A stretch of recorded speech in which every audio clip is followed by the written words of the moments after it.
Assalamualaikum warahmatullahi wabarakatuh. Halo para pejuang matematika dimanapun berada. Bertemu lagi dengan saya Mardhani. Di hari ini kita akan belajar tentang kelanjutan materi kita yang lalu, yaitu logika matematika, di mana di bagian ketiga ini kita akan belajar tentang converse, inverse, dan kontraposisi. Dari suatu implikasi, misalnya jika P maka Q, dapat diperoleh implikasi lain, yaitu sebagai berikut. Pertama, converse. Converse itu adalah menukar antesenden, jadi antesenden itu yang di depan, dengan konsekuen. Konsekuen itu yang belakang, jadi ditukar posisinya teman-teman. Sehingga, misalkan converse dari jika P maka Q, maka converse-nya adalah jika Q maka P. Jadi P dengan Q ini kita tukar, itu akan menghasilkan converse namanya. Kemudian inverse itu adalah menegasikan antesenden dengan konsekuen. Jadi yang depan kita tukar, kita negasikan, sehingga misalkan inverse dari jika P maka Q, maka menjadi negasi P, jika negasi P maka negasi Q. Jadi P dengan Q-nya ini kita negasikan semuanya, maka itu menjadi inverse. Kemudian yang terakhir, kontraposisi adalah menegasikan antesenden dan konsekuen, kemudian ditukar letaknya atau posisinya. Jadi kontraposisi dari jika P maka Q adalah negasi Q, jika negasi Q maka negasi P. Maksudnya antara P dengan Q ini kita negasikan dulu, kemudian kita tukar letaknya atau posisinya, maka menjadi negasi Q maka negasi P. Itu adalah pengertian dari converse, inverse, dan kontraposisi. Nah, kemudian apakah inverse kontraposisi ini sama nilai kebenarannya?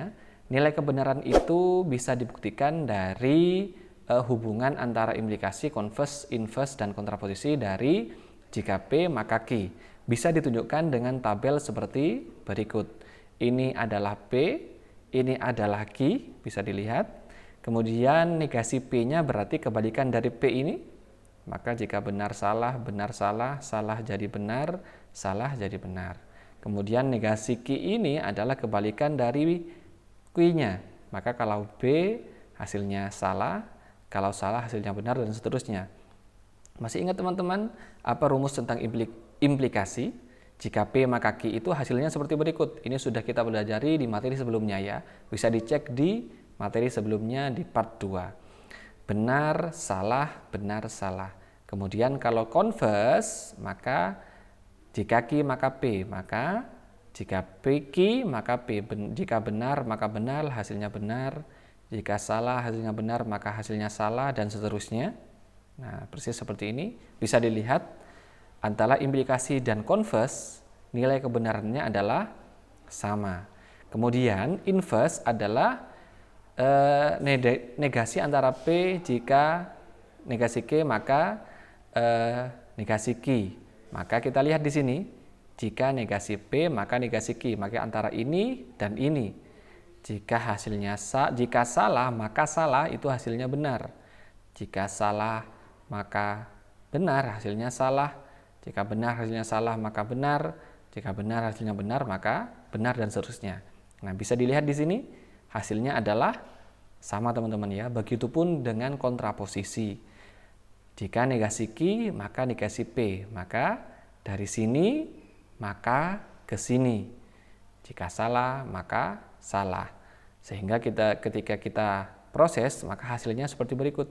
Nah, dari 4 di sini, implikasi, converse, inverse, dan kontraposisi, bisa dilihat bahwa tabel kebenarannya adalah sama. Maka bisa dibuktikan bahwa kebenaran antara implikasi, converse, dan inverse, dan kontraposisi adalah benar. Maka karena kalian sudah mempelajari tentang converse, inverse, dan kontraposisi, tentang pengertiannya, sekarang kita coba ke latihan soalnya ya. Mohon maaf, contoh soalnya. Misalkan ada soal seperti berikut. Tentukan converse, inverse, dan kontraposisi dari implikasi berikut. Yang pertama, jika 2 ditambah 4 maka mohon maaf, jika 2 tambah 4 lebih dari 5, maka 5 merupakan bilangan prima. Itu yang pertama. Yang kedua, jika saya pergi ke dokter, maka saya sakit. Itu yang kedua. Kita jawab satu-satu teman-teman ya. Kita jawab nomor 1 terlebih dahulu. Dari soal berikut bisa dilihat ya, bisa dilihat. Saya tandai di sini. Jika 2 tambah 4 lebih dari 5, maka bisa dilihat ini adalah P-nya teman-teman ya. Karena ini kalimat di awal, maka 5 merupakan bilangan prima, maka ini adalah Q-nya. Ya. Jadi yang depan itu adalah P, yang belakang adalah Q-nya. Jika makanya kok tidak dipakai? Nah, ini adalah kalimat penghubungnya, maka tidak perlu kita pikirkan. Sehingga kita tulis di sini P-nya adalah jika 2 tambah 4 lebih dari 5, kemudian Q-nya adalah 5 merupakan bilangan prima. Nah, bisa dilihat di sini. Maka, yang pertama, mohon maaf teman-teman, ini ada kesalahan ya. Jikanya tidak perlu ikut teman-teman ya. Saya hapus di sini. Jika makanya tidak perlu ikut. Ya, di sini. Jadi hanya kalimatnya saja atau angkanya saja yang diikutkan. Jika makanya tidak perlu diikutkan di P dan Q-nya. Sehingga kalau misalkan ditanyakan converse itu adalah Q dengan P-nya kita dibalik, maka Q-nya dulu baru P-nya. Maka bisa dibuat kalimat seperti berikut. Jika, nah ini kita masukkan ke sini, 5 merupakan bilangan prima, maka nah P-nya baru masuk. 2 plus 4 lebih dari 5. Udah teman-teman ya. Jadi jika makanya tidak perlu diikutkan di P dan Q-nya, langsung saja dimasukkan ke kalimatnya. Jadi jika, maka Q dulu, maka 5 merupakan bilangan prima, maka P-nya baru masuk. 2 plus 4 lebih dari 5. Oke, itu yang converse. Kemudian jika inverse pertanyaannya, inverse itu adalah negasi P maka negasi Q. Jadi P-nya di depan tapi dinegasikan. Maka kalau 2 plus 4 lebih dari 5, negasinya adalah apa? Nah, tinggal tandanya ini kita balik. Kalau ini lebih dari, ya, karena ini lebih dari, maka kebalikannya adalah kurang dari. Tapi karena ini tidak ada sama dengannya, maka kebalikannya adalah diberi sama dengan. Sehingga masuk di sini, jika 2 plus 4 kurang dari sama dengan 5, maka kemudian Q-nya juga dinegasi. Q-nya itu 5 merupakan bilangan prima, sehingga negasi itu kebalikannya apa? Maka 5 bukan. Nah, ada kalimat bukan di sini. 5 bukan merupakan bilangan prima. Bisa teman-teman ya? Oke. Kemudian kita lanjutkan ke kontraposisi. Ya. Bisa dilihat kontraposisi. Kontraposisi itu adalah rumusnya negasi Q maka negasi P, ya.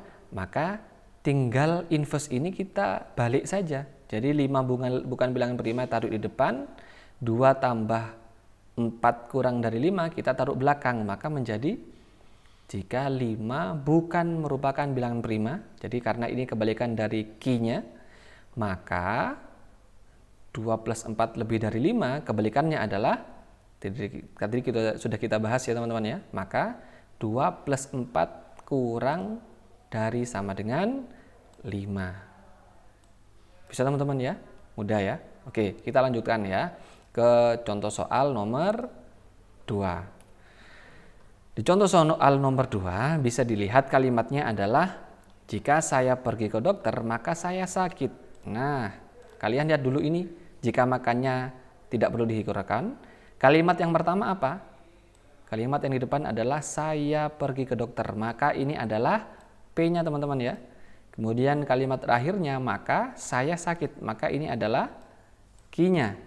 Nah, sehingga bisa ditulis di sini P-nya saya pergi ke dokter, kemudian Q-nya saya sakit. Oke.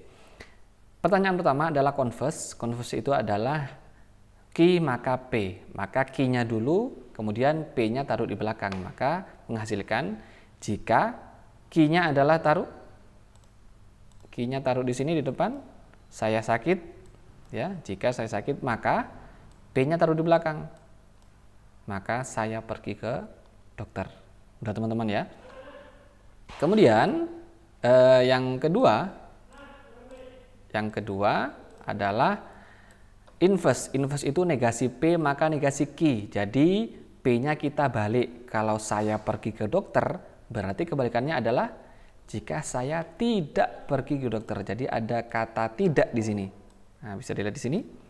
Karena P-nya saya pergi ke dokter, maka kebalikannya saya tidak pergi ke dokter. Maka negasi Q-nya. Q-nya adalah saya sakit, maka kebalikannya saya tidak sakit.